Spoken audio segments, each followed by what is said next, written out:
We've got the very latest on the Manchester United search for a new manager. Ole Gunnar Solskjaer is gone. Michael Carrick picked up a great result, didn't he, in the week in the Champions League. What's the very latest? Yeah, look, it should be said first and foremost that United's primary focus is as per their plan, and that's hiring an interim manager until the end of the season. Now, I'm told, as it stands, Michael Carrick, who's in temporary charge, the temporary caretaker manager of Manchester United, he's expected to take charge of the team for the Super Sunday clash at Stamford Bridge against the leaders, Chelsea. Now, talks are ongoing with a number of candidates. Now, we're told Ernesto Valverde and Ralph Rangnick are two of those who have been spoken to. Valverde, the former Barcelona manager, of course, and Rangnick used to manage Schalke, of course, and RB Leipzig. He's currently in an advisory role at Lokomotiv Moscow. Some reports are also suggesting that the former Lyon coach, Rudy Garcia, is in the frame for the job as well. One thing I will say as well is that we've been told this morning that none of these names were being spoken to prior to Ole Gunnar Solskjaer's departure, simply because of the high esteem that Solskjaer is held in at Manchester United and out of respect for Ole Gunnar Solskjaer. I mean, we saw in the statement, you could read between the lines, Manchester United did not want to sack Ole Gunnar Solskjaer. It was just the tipping point was the Watford result at Vicarage Road. So the plan for the club is to run a full process for whoever comes in next summer, and it's a process that will happen after the interim manager is appointed. I would say two things to that. First of all, we mentioned Michael Carrick there. I just wonder if Michael Carrick wins at Chelsea on Sunday, following up that win against Villarreal, does he suddenly become in the frame for the interim role? As per the statement from Manchester United on Sunday, that's not the plan at the moment. He is just there on a caretaker basis ahead of the interim coming in. The thinking at Old Trafford is an interim manager until the end of the season would quickly add stability and momentum for the rest of the season. Secondly, the other point I would make is, despite United's plan, they would still look at long-term, high-profile candidates for the permanent manager if they were to become available now. We've seen interim managers get the gig from his tale as old as time, isn't it? Interim manager comes in and does well and gets the gig long term. Well, Manchester United are exactly. Case in point with Ole Gunnar Solskjaer. Time and time again, isn't it? It's happened before at other clubs as well.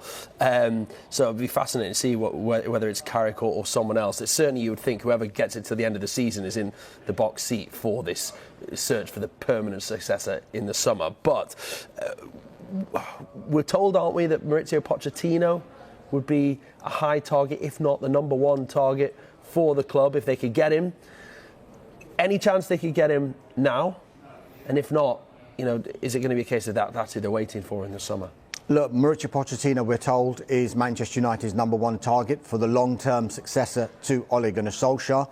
We know that Mauricio Pochettino would be interested in the post. If he was to come mid-season, I think the onus would have to be on Manchester United to make their move, because if you look at this from Paris Saint-Germain's perspective, they don't want to sack Mauricio Pochettino simply because of the compensation issue that is attached to it.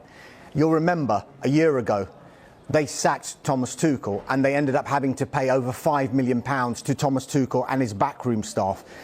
PSG, I think, are only likely to consider allowing Pochettino to go mid-season, subject to two conditions. If a club, for example, Manchester United, were to pay the full compensation, which we believe to be in excess of €10 million.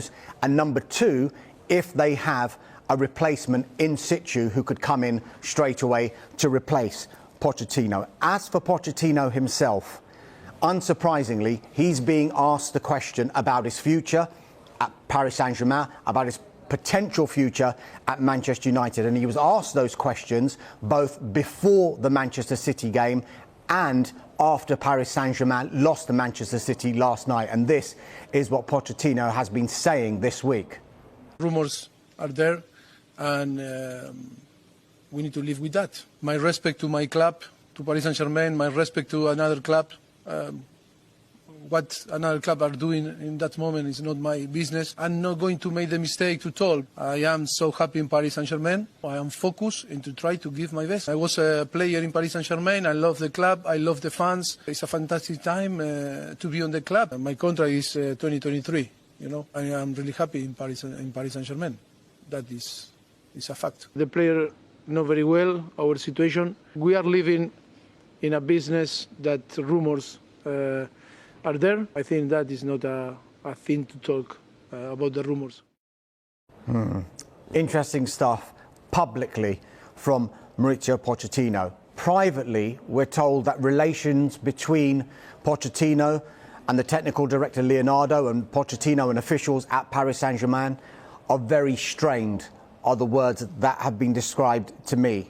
And that's despite Paris Saint-Germain holding an 11 or 12 point lead at the top of the French league. So it seems to be at odds with the position that they're in the league. And through in the Champions League as well. Exactly. They're through to the last 16. They lost their unbeaten start, of course, to Manchester City last night. He's also been criticised, Pochettino, for not doing his news conferences in French, which hasn't gone down too well. Rings a bell, doesn't it? Which hasn't gone down too well with the journalists. So the media have been critical of him, and there's a strained relationship between Pochettino and the club. Furthermore, he gave a very revealing interview to L'Équipe last week. This is what Pochettino had to tell the French newspaper. He said, "We did not come to Paris Saint-Germain to build a project ourselves, looking for things to develop our ideas or what we might need. We came here to adapt and win.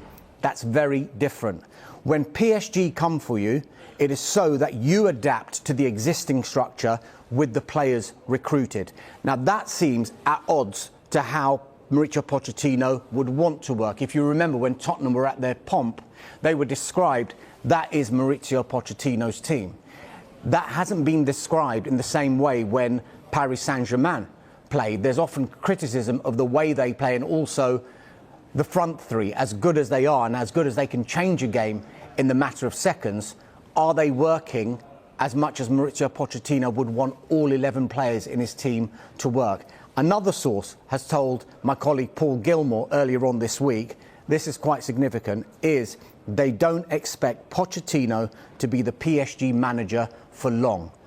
Then you have to ask yourself, define long. Is it mid-season or is it more likely to be in the summer when Manchester United have had Carrick in charge and then an interim manager in charge, and then they'll refocus and regroup once the season ends?